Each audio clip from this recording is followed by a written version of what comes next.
Dyslexia का संबंध है पढ़ने की अक्षमता से, लिखने की अक्षमता से, अंकिक अक्षमता से या तार्किक अक्षमता से? इसका सही आंसर हो जाएगा ऑप्शन नंबर ए, डिसलेक्सिया जो है पढ़ने की अक्षमता से संबंधित है।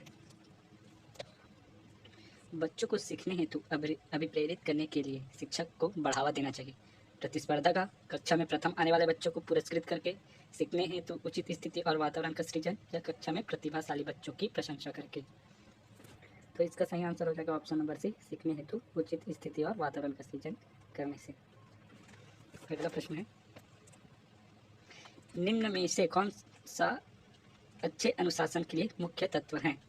कुशल मुख्य अध्यापक, स्कूल का स्वस्थ वातावरण, आदर्श अध्यापक या पुरस्कार और दंड? तो ये अच्छे अनुशासन के लिए जो है ये चारों विकल्प सही हैं। कुशल मुख्य अध्यापक भी, स्कूल का स्वस्थ वातावरण भी होना चाहिए, आदर्श अध्यापक होना चाहिए और पुरस्कार और दंड भी देना चाहिए।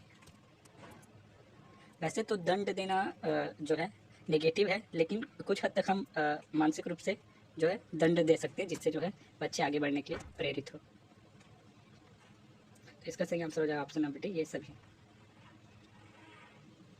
एक आदर्श अध्यापक में पाया जाने वाला गुण है, क्या है? लोकतंत्रात्मक दृष्टिकोण, विषय वस्तु पर अधिकार, बाल मनोविज्ञान का ज्ञान या उपरोक्त सभी? तो एक आदर्श अध्यापक में जो है ये सभी गुण होने चाहिए। लोकतंत्रात्मक दृष्टिकोण भी होना चाहिए, विषय वस्तु पर तो अधिकार होना चाहिए और साथ ही बाल मनोवैज्ञानिक का भी जो है ज्ञान होना चाहिए। तो इसका सही आंसर हो जाएगा ऑप्शन नंबर डी, उपरोक्त में से सभी। अगला प्रश्न है, पिछड़ा बालक वह है जो अपने पाठशाली जीवन के मध्य 10-11 वर्ष में अपनी आयु के अनुरूप सामान्य कक्षा से नीचे की कक्षा का कार्य न कर सके। यह कथन किसका है? सिरिल बर्ट का है, टर्मन का है या टेलर का है या मोरेंटिस का है? इसका सही आंसर है option number A, Cyril Burt का जो है ये कथन है। आपकी कक्षा में एक बच्चा रोज आपको परेशान करने के लिए अप्रासंगिक प्रश्न पूछता है, तो आप क्या करेंगे?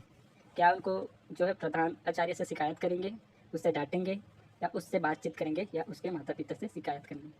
तो अगर कोई बच्चा परेशान करने के लिए जो है अप्रासंगिक प्रश्न करता है तो हम उससे बातचीत करेंगे, आखिर जानेंगे कि वो इस तरह से जो है व्यवहार क्यों करते हैं। तो इसका सही आंसर हो जाएगा ऑप्शन नंबर सी, उससे बातचीत करेंगे और जो है उनके कारण का पता लगा के हम उनका निवारण करेंगे। तो इसका सही आंसर हो जाएगा ऑप्शन नंबर सी।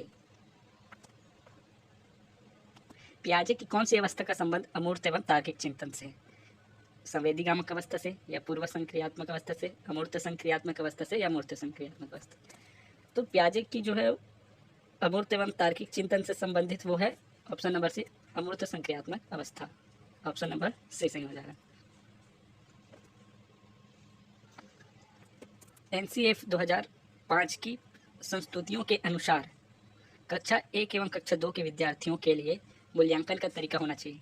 क्या लिखित परीक्षण के आधार पर होना चाहिए, मौखिक परीक्षण के आधार पर, या लिखित एवं मौखिक दोनों परीक्षण के आधार पर, या प्रेक्षण के आधार पर? तो इसका सही आंसर जो है आप कमेंट बॉक्स में करेंगे दोस्तों। बढ़ते हैं अगले प्रश्न की ओर। संस्कृति पर शिक्षा का क्या प्रभाव पड़ता है? संस्कृति की निरंतरता को बनाए रखना, संस्कृति के हस्तांतरण में सहायता करना, संस्कृति का परिष्करण या उपरोक्त सभी? तो शिक्षा का जो प्रभाव पड़ता है वो संस्कृति पर, इन सभी विकल्पों के अनुसार जो है सही हो जाएगा ऑप्शन नंबर डी, ये सभी। अगला प्रश्न है, कोमल शिल्प उपागम संबंधित है रेडियो से, दूरदर्शन से, कंप्यूटर से या मनोवैज्ञानिक सिद्धांतों के अनुप्रयोग से? इसका सही आंसर हो जाएगा ऑप्शन नंबर डी, मनोवैज्ञानिक सिद्धांतों के अनुप्रयोग से।